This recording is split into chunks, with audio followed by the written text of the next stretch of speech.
यहाँ पे देखो ये एक स्लॉट है, इस स्लॉट में आपको वाइंडिंग करनी है। तो वाइंडिंग का पहला सिरा एंड सिरा, मान लीजिए ये फर्स्ट सिरा हो गया आपका और ये आपका एंड सिरा हो गया। अब इस वाइंडिंग को क्या करना है, इस स्लॉट में कुछ इस प्रकार से ऐसे वाइंडिंग करना है। ठीक है, तो इसमें अलग अलग वाइंडिंग शब्दावली आएंगे, जैसे कि ये दोनों के बीच के बारे में पूछता है, इसको बोला जाता है कॉइल स्पान। मतलब एक कॉइल के पहला सिरा और अंतिम सिरा के बीच की दूरी को बोला जाता है कॉइल स्पान। ठीक है, प्राथमिक सिरा एंड सिरा कॉइल स्पान है ना। ये आपका हो गया स्लॉट। इस स्लॉट ऐसे करके मल्टीपल अलग अलग स्लॉटेज रहेंगे।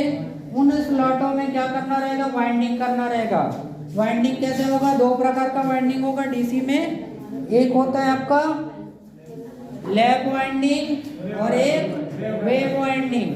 ठीक है, उसके अलावा उसमें सिंप्लेक्स, डुप्लेक्स, ट्रिप्लेक्स, क्वाड्राप्लेक्स करके अलग अलग वाइंडिंग होता है।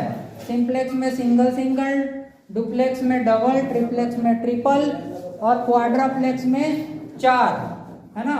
ऐसे करके वाइंडिंग का जो लेयर जाता है उन्हीं लेयर को सिंप्लेक्स, डुप्लेक्स, ट्रिप्लेक्स ऐसा बोला जाता है।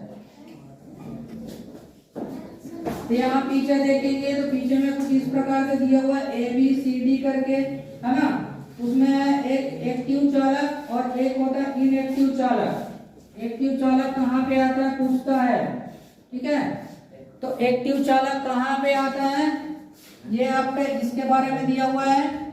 ये जो भाग है इसको बोलते हैं एक्टिव चालक। एक्टिव चालक, एक्टिव कंडक्टर या पैसिव कंडक्टर, दो प्रकार के कंडक्टर जिसमें बनाते हैं। तो वह भाग जो आपके स्लॉट के बीच में आता है उन भाग को बोला जाता है एक्टिव चालक। ठीक है, उसके बाद का जो भाग रहेगा वो पैसिव चालक के अंतर्गत आता है। क्या हो गया जैकी, नींद आ रहा है? तो एक्टिव और पैसिव भाग, एक्टिव वह भाग जो स्लॉट के साथ में आता है, स्लॉट से बाहर जो आता है। जैसे कि इसमें आपका एक्टिव वाला भाग कौन सा, जो इसके साथ में है, अटैच है। उसके बाद जो छूट गया है यहाँ से वो पैसिव वाले भाग में आता है। ठीक है, ये चालक है, इस चालक का एक्टिव भाग और पैसिव भाग। एक्टिव भाग वह जो इसके अंदर, ये आपका किसके तक आ रहा है, ये स्लॉटेज तक, वो स्लॉटेज तक का जो भाग होता है वो कहलाता है एक्टिव भाग। और पैसिव भाग क्या कहलाएगा, जो बाहर निकला हुआ है। जैसे कि इसमें बाहर ये वाला आपका भाग है ना, ये वाइंडिंग किया गया, वाइंडिंग में आपका कॉइल का ये बाहर वाला भाग ये क्या कहलाएगा, पैसिव वाला भाग। ये जैसे ऊपर में और यहाँ पे ये नीचे में जो इसके बाद का भाग है वो भाग कहलाएगा पैसिव भाग।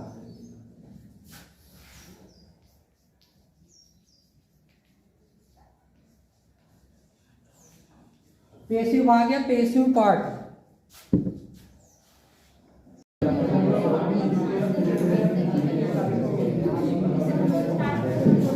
एक और दो बनाया तो नहीं बनाया,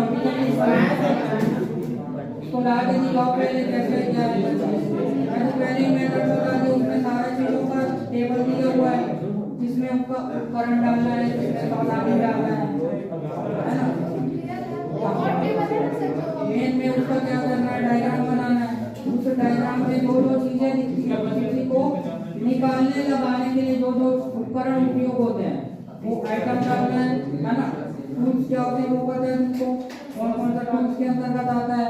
मटेरियल अलग होता है, टूल्स अलग होता है। ठीक है,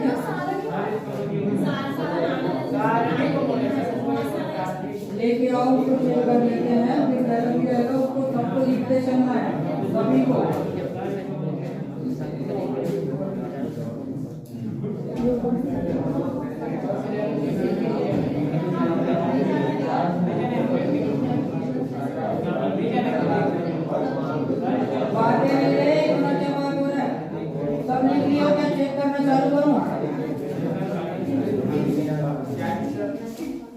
वाइंडिंग क्या होता है, तुम कॉलर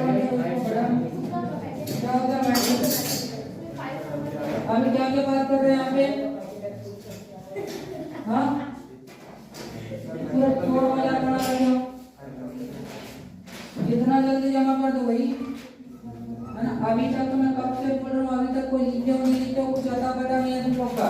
एक एग्जाम आ जाएगा तुम लोग का एक मंथ में। और जिन लोग अभी फॉर्म जमा किए हैं उन लोग अभी कंटिन्यू टच में रहेंगे मेरे, है ना। कौन कौन फॉर्म जमा किया अभी सप्लीमेंट्री वाला? विजय और यशु और उपकार, ठीक है। तुम लोग के लिए कुछ अलग से और आया है, अभी पता नहीं क्या बोल रहे हैं और भी जमा करना है कि क्या है, तो तुम लोग टच में रहना। मैं फोन अगर कुछ भी करता हूँ उस कंडीशन में बात करना है तुम लोग। ये जितने भी प्रकार के अभी बताया उसको तुम लोग का थ्योरी कॉपी में होना चाहिए, है ना। थ्योरी कॉपी में कौन कौन सा? ये तुम्हारा प्रेस कॉन पेपर, लेफ्ट राइट पेपर, है ना, और ट्रिप्लेक्स पेपर। नहीं, दो दो एक एक दो लाइन का, वो किसका बना है, क्या काम करता है ना। किसका बना है, जैसे लेफ्ट राइट पेपर है तो कैसे बना है और वो किस काम के लिए यूज किया जाता है। उसके बाद है डीसी आर्मेचर वाइंडिंग शब्दावली। जैसे कि आपका आर्मेचर है, आर्मेचर में ही आपका दोनों डिफरेंस देखने को मिलेगा, एसी में एसी वाइंडिंग, डीसी में डीसी वाइंडिंग, ठीक है। आर्मेचर वाइंडिंग आपका डीसी में है तो उसमें क्या रहेगा, कॉइल या कॉइल एलिमेंट, है ना, वाइंडिंग एलिमेंट। इसमें क्या रहेगा, एक कोर रहेगा, उस कोर में किसी भी वाइंडिंग का पहला सिरा एंड सिरा, ठीक है। तो उसका एक लेयर होता है। लेयर कैसे होगा, कैसे इतना टाइम में आ रहा है तू? हाँ, टाइमिंग नहीं पता तेरे को? इतना टाइम क्यों लगता है? चलो आधा क्लास हो जाएगा तब आएगा। ये देखो, इसमें चालक वाला पदार्थ कौन सा है आपका? जितने भी वाइंडिंग किया गया है वो आपके चालक पदार्थ में आते हैं, जो कॉपर के हैं, है ना। इसको बोलते हैं लीड वायर, ये लीड वायर। अब इसमें अचालक पदार्थ कौन सा आएगा? इसमें जो पेपर लगाए हैं, है ना। पेपर क्यों लगाते हैं? पेपर क्यों लगाते हैं? ताकि इसमें का जो वाइंडिंग में जो करंट फ्लो हो रहा है वो करंट इसके कौन से वाले भाग में नहीं आना चाहिए? बॉडी वाले भाग में नहीं आना चाहिए, इसलिए इसमें यूज किया जाता है पेपर। पेपर को क्या बोलते हैं? कौन कौन सा पेपर? पीवीसी पेपर, है ना, माइका पेपर या फिर प्रेसकॉन पेपर, ऐसा करके बहुत सारे पेपर्स आते हैं। उन पेपर का क्या किया जाता है, छोटे छोटे काट के लेयर इसमें लगाए जाते हैं। तत्पश्चात उसमें क्या की जाती है, वाइंडिंग। वाइंडिंग करने के बाद इसमें देखो ये कुछ यूज किया गया है, ये पाइप जैसा, इसको बोलते हैं स्लीव, ठीक है। ये अलग अलग नंबर के, 1 नंबर 2 नंबर, अलग अलग नंबर के आपके स्लीव्स आते हैं। इन स्लीव का उपयोग क्या करते हैं, इस वाइंडिंग वायर से कनेक्टिंग वायर को जोड़ने के पश्चात उसको क्या करते हैं, पहले सोल्डरिंग करते हैं। सोल्डरिंग करने के पश्चात उस सोल्डरिंग वाले भाग को इस जो आपके क्या स्लीव से, है ना, उसको क्या कर दिया जाता है, ढक दिया जाता है ना। उसके बाद में इसमें क्या किया जाता है, ये रस्सी से इसको टाइटली बांध दिया जाता है। ये बांधने का पर्पस क्या है, ताकि आपके वायर जो है इधर उधर कहीं ना जाए, है ना, एक साथ अपने कनेक्टिविटी में रहे। उसके पश्चात इसमें क्या डाला जाता है, एक और इंसुलेशन ऑयल, ठीक है। इंसुलेशन ऑयल क्यों डाला जाता है, ताकि ये चिपका के रखे। दूसरा, इसका जो सभी में कनेक्टिविटी है उस कनेक्टिविटी में क्या नहीं होना चाहिए, हर एक वायर के ऊपर में इंसुलेशन पोर्शन लगा हुआ है ना। तो वो इंसुलेशन पोर्शन को और अधिक स्ट्रॉन्ग बनाने के लिए इसको क्या करते हैं, ऑयल से, इसको बोलते हैं इंसुलेशन ऑयल। उस इंसुलेशन ऑयल से इसको क्या कर दिया जाता है, भिगो दिया जाता है और फिर 1 2 दिन 4 दिन तक इसको सुखाया जाता है ना। उसके पश्चात इसको क्या करते हैं, आपका यूज में लाते हैं। उसके बाद थर्ड आता है आपका सोल्डर और सोल्डर फ्लक्स, है ना। सोल्डर क्या होता है,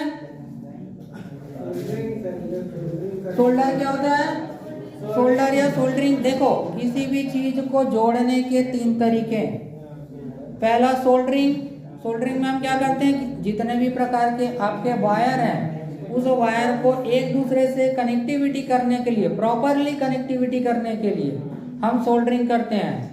और जोड़ने का तरीका क्या है, हम ऐसे ही हाथ से जोड़ सकते हैं अलग अलग जॉइंट बना के, लेकिन कोई रोटेशनल वाले भाग में रहता है तो उसमें क्या होता है, मूवेशन होता है ना, मूव होता है। तो जितना ज्यादा मूव और वाइब्रेट होता है तो वो तार क्या होते हैं, निकलने के चांसेस होते हैं। तो उस चांस को कम करने के लिए क्या करते हैं, हमको स्ट्रांगली जोड़ना पड़ता है। इस कारण से हम सोल्डरिंग करते हैं। सोल्डरिंग के अलावा और जोड़ने के तरीके में ब्रेजिंग आता है। ब्रेजिंग में हम क्या करते हैं, जो फ्लक्स मटेरियल रहता है और जिस चीज को जोड़ना है वो सेम मटेरियल लेके हम उसको क्या करते हैं, एक पॉट में पिघलाते हैं। पिघलाने के बाद उसको सांचा नुमा बना के उस सांचे पे क्या कर देते हैं, डाल देते हैं और वो क्या हो जाता है, चिपक जाता है। उसके अलावा एक और चीज होता है जोड़ने का, वेल्डिंग, है ना। वेल्डिंग जो है अलग अलग जो है लोहे या आयरन के भागों को जोड़ने के लिए उपयोग में लाया जाता है। तो आपका इंट्रोडक्शन में इतना सब चीज है। उसके बाद आते हैं चालक सामग्री। चालक सामग्री में हम पढ़ेंगे किसके बारे में, किसके बारे में पढ़ेंगे, चालक सामग्री में हम इसमें यूज होने वाले वाइंडिंग तार के बारे में पढ़ेंगे। ठीक है, तो वाइंडिंग तार में जो तार आता है आपका, उस तार को बोला जाता है इनमेल्ड तार, इनमेल्ड तार या सुपर इनमेल्ड तार। ठीक है, इसका साइज मैक्सिमम पूछा जाता है।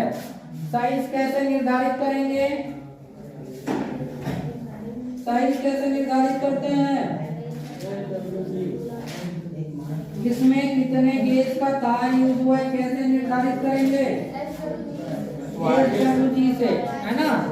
एक वायर गेज जिसको बोलते हैं, वायर गेज क्या होता है, एक स्टील का रिंग होता है, उस रिंग में अलग अलग गेजेस का क्या होता है, खांचे कटे होते हैं और उन खांचों में इस वायर को क्या करते हैं, इंसुलेशन को हटा के, है ना, जो वाले खांचे में आता है वो उसका क्या होता है, एक्चुअल साइज होता है। उसके अलावा हम किसके माध्यम से जांच सकते हैं, उसके अलावा हम किसके माध्यम से चेक कर सकते हैं किसी तार के साइज को, माइक्रोमीटर। ठीक है, माइक्रोमीटर के द्वारा भी हम किसी तार के एक्चुअल साइज के बारे में गणना कर सकते हैं।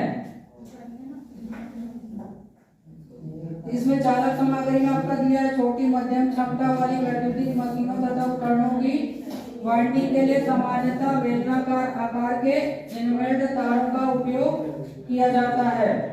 अब इनमेल्ड तार में इसमें बहुत सारे तार हैं, जैसे कि आपका इनमेल्ड तांबे का तार, सुपर इनमेल्ड तार, single cotton, double cotton, single silk, double silk, PVC covered और पत्ती के आकार के चालक। ठीक है, तो ये सारे आपके चालक सामग्री के अंतर्गत आते हैं, है ना। अगर इसका डिस्क्रिप्शन या विवरण देखना है तो इसके कार्य के अनुरूप सभी प्रकार के अलग अलग होते हैं। जैसे कि आपके वाइंडिंग तार, सभी प्रकार के मोटरों में अलग अलग प्रकार के वाइंडिंग तार का उपयोग किया जाता है। फॉर एग्जांपल सीलिंग फैन के लिए अलग होता है, आपका कूलर के लिए अलग होता है, वैसे ही अलग अलग मोटर या मशीन जैसे कि आपका सबमर्सिबल पंप है ना, सभी मोटरों में अलग अलग प्रकार के वायर का उपयोग किया जाता है। उसके बाद आता है अचालक सामग्री। अचालक सामग्री का उपयोग किसी भी भाग को अचालक बनाने के लिए, ताकि जो चालक वाला पोर्शन है वो अचालक पोर्शन से कनेक्ट ना हो पाए, है ना। तो इसमें अचालक पदार्थ में कौन कौन सा, पेपर और आपका ये कौन सा, स्लू, है ना, इत्यादि का उपयोग किया जाता है, ताकि इससे जो है सप्लाई आपके किसी भी मोटर के बॉडी वाले पोर्शन में ना जा पाए। तो इसमें जो है अचालक सामग्री में यूज होने वाले आपके भाग हैं, जैसे कि इंसुलेटिंग पेपर। इंसुलेटिंग पेपर का उपयोग क्यों करते हैं, वाइंडिंग को बॉडी से कनेक्टिविटी को डिस्कनेक्ट करने के लिए। इंसुलेटिंग पेपर में आपका लेजराइट पेपर, फ्रेस्कॉन पेपर, ट्रिप्लेक्स पेपर, विलिनेक्स paper, micanite paper, insulating cloth, empire cloth, fibre glass इत्यादि का किया जाता है। उसके बाद इंसुलेटिंग टेप आते हैं। इंसुलेटिंग टेप में आपका cotton tape, empire tape, fibre glass tape, insulating sleeve, cotton sleeve, empire sleeve, PVC sleeve, fibre glass इत्यादि इसमें उपयोग किए जाते हैं स्लीव के रूप में। ठीक है, इसका अलग अलग उपयोग है, जैसे कि आपका पेपर का अलग होता है, माइकानाइट का अलग होता है ना।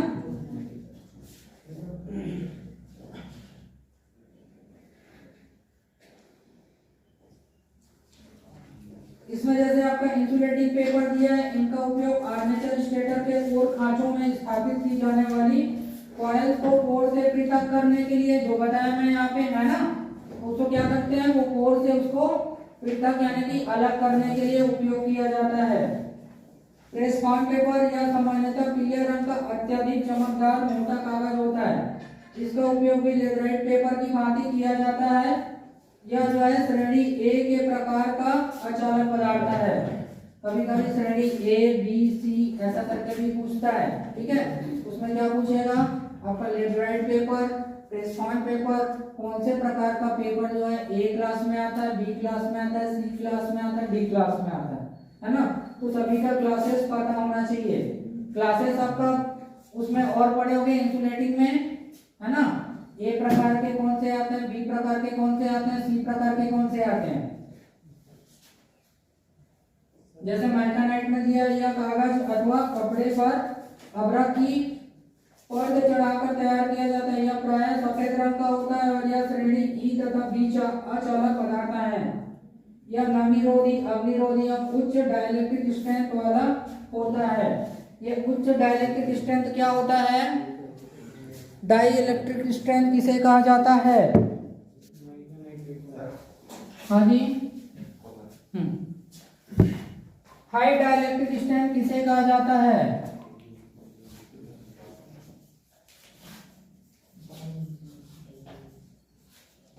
इसका उपयोग कहाँ पे और कैसे किया जाता है। हाई डाइलेक्ट्रिक स्ट्रेंथ किसे कहा जाता है, इसका मतलब क्या होता है, उच्च वोल्टेज सहन क्षमता।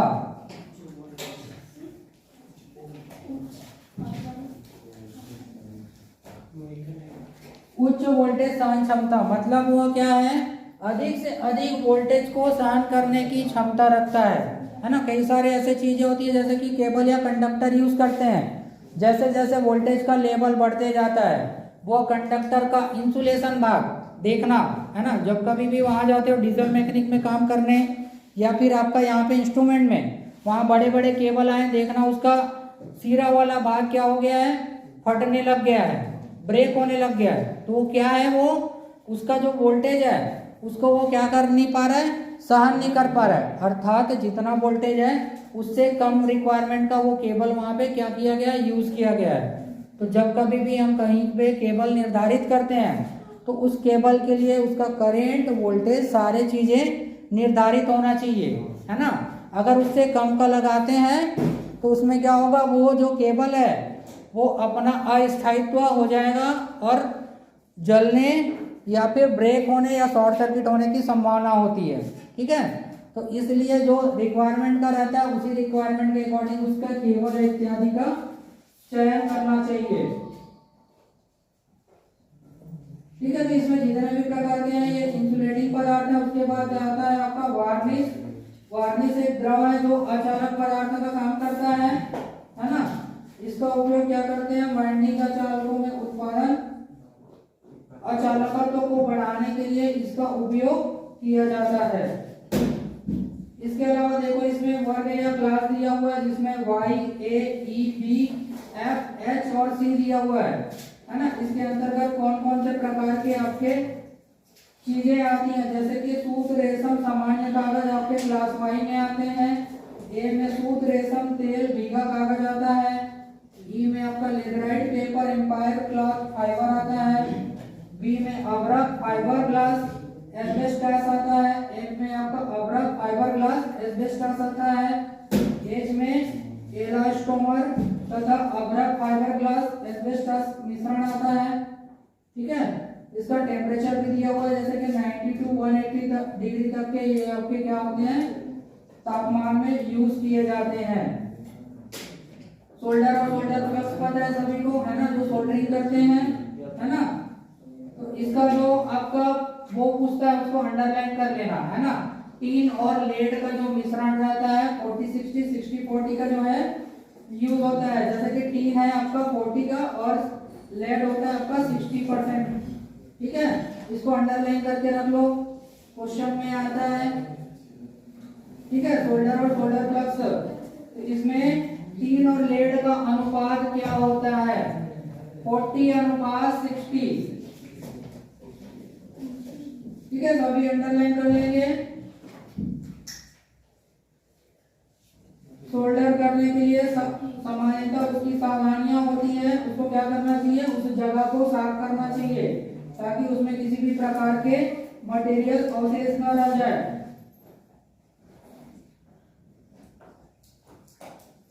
क्लियर है, इतने तक सबको समझ आ रहा है।